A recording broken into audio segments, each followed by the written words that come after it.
কর্তৃক আয়োজিত আজকের এই সভার সম্মানিত সভাপতি ও আমার শ্রদ্ধেয় আসাতিজা ও আমার সহপাঠী বৃন্দ ভাই ও বন্ধুরা, আজ আমি যে বিষয়ের উপর বক্তব্য রাখব সেটা শুধু আমাদের পাঠ্য বিষয় নয়, বরং এটি আমাদের জীবনের রক্ত প্রবাহ ও আমাদের আত্মার মূল শিক্ষা, যার মধ্যে নিহিত আছে উত্তম চরিত্রের মানবাধিকার। সে বিষয়টি হলো ঈসা বা অন্যের অধিকার প্রদান ও সেবার মাহাত্ম্য। মুহতারাম হাজিরিন, মানুষ আল্লাহ তাআলার সৃষ্টির সেরা সৃষ্টি, কিন্তু সে মানুষ শ্রেষ্ঠ হওয়া মানে কি কেবল জ্ঞান ও শক্তিতে বড় হওয়া? মানুষ শ্রেষ্ঠ হওয়া মানে জ্ঞান ও শক্তিতে বড় হওয়া নয়। আমাদের মনে রাখতে হবে, শ্রেষ্ঠ সেই হয় যার হৃদয়ে আছে অন্যের প্রতি মায়া, করুণা ও ন্যায়ের আলো, ইনসাফের বাতি, যে অন্যের জন্য কাঁদে, অন্যের কষ্টে ব্যথিত হয়, সে তো আল্লাহর প্রিয় বান্দা। ঈসার এই ছোট্ট শব্দে লুকিয়ে আছে মানবতার শ্রেষ্ঠ শিক্ষা। মনে রাখতে হবে মুসলমান, যে সোসাইটিতে ইনসাফের বাতি ও ঈসারের আলো নিভে যায়, সেই সোসাইটিতে মানুষ কেবল স্বার্থের দাস হয়ে যায়।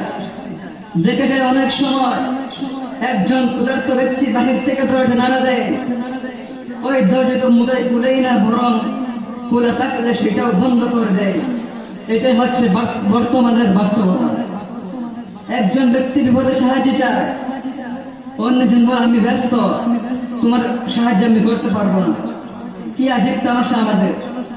সমাজে শান্তির আশা করলে ঈসার করার উপর প্রতিজ্ঞাবদ্ধ থাকতে হবে, তাহলে সোসাইটিতে শান্তি পাওয়া যাবে ইনশাআল্লাহ। মানুষ আল্লাহ তাআলার শ্রেষ্ঠ জীব, তা তখনই সত্যিকার প্রকাশ পায় যখন মানুষ কেবল নিজের নয়, অন্যের কল্যাণও কামনা করে।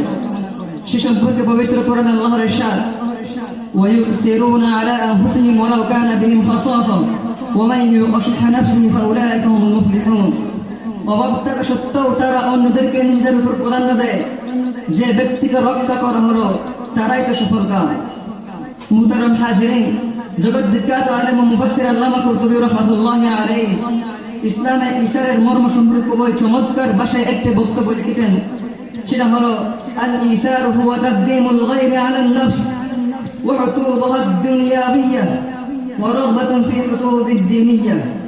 অর্থাৎ ঈসারের মর্ম হচ্ছে নিজের উপর এবং নিজের দুনিয়ার স্বার্থের উপর অন্যকে প্রাধান্য দেওয়া এবং দ্বীনের কল্যাণ ও স্বার্থ লাভের আকাঙ্ক্ষা করা। আল্লামা কুরতুবী রাহমাতুল্লাহি আলাইহি বক্তব্য থেকে দুটি বিষয় বোঝা যায়। এক নম্বর বিষয়, অন্যকে নিজের স্বার্থের উপর প্রাধান্য দেওয়ার ক্ষেত্র হচ্ছে দুনিয়াবি দ্বীনি বিষয়, যেখানে নেক আমল ও সওয়াব রয়েছে, এসব ক্ষেত্রে অন্যকে প্রাধান্য দেওয়ার নির্দেশ নেই। পুণ্য ও নেক কাজের ক্ষেত্রে নির্দেশনা হলো একে অন্যের সাথে সহযোগিতা করা।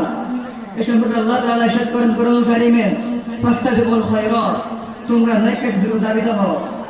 আল্লামা জালালউদ্দিন সুয়ুতী রাহমাতুল্লাহি আলাইহি আরো স্পষ্ট ভাষায় একটি বক্তব্য লিখেছেন। সেটা হলো, আল ঈসারু ইন্নামা ইয়াকুনু ফীমা ইয়াতাআল্লাকু বিন নুফুস লা ফীমা ইয়াতাআল্লাকু বিল কুরবি ওয়াল ইবাদাত।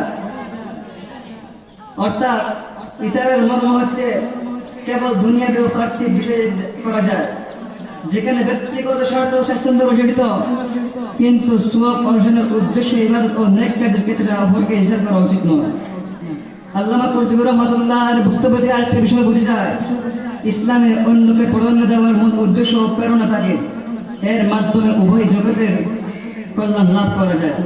শুধু সামাজিকতা বা বদ্ধতা দেখানোর মূল টার্গেট নয়।